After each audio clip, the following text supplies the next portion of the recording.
Okay, so this is just a little snippet into how I do my hand sewing when I sew the binding down.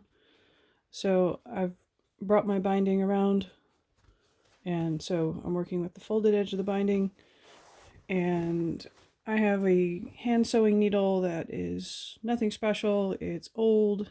I just use what works for me, and this is fine for me.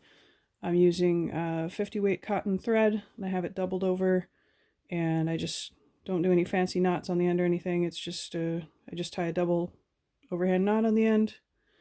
Usually I would match the thread to my binding, but I'm just using a different color so you can see what I'm doing. So I have all my edges clipped here, and I took one of the clips off.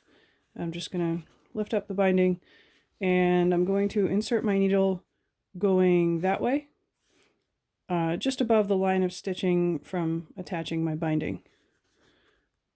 So right above that line, and just gonna, doing this on camera is always harder than just sitting and relaxing and watching a show and sort of taking my time with it.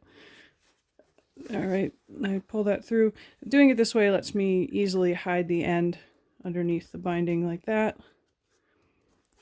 So then I'm going to go through the folded edge of the binding about 1/4 of an inch.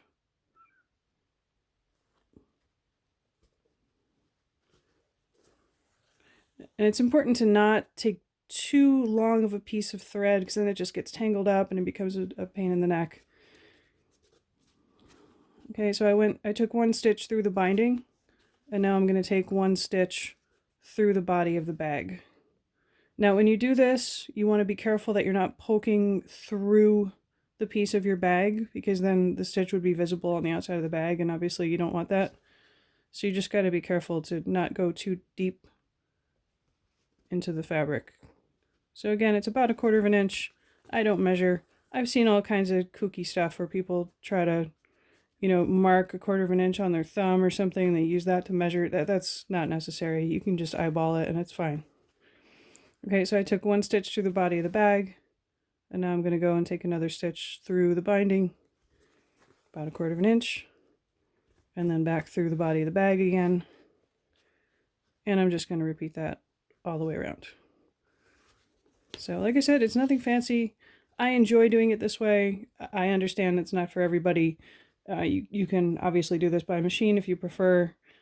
I recommend watching Annie's video, Beautiful Bindings, and that will give you a ton of great tips on doing it by machine. Okay, so I hope you enjoyed this sew along, and I will post information soon about the next one. I hope to see you for that one as well. Bye-bye.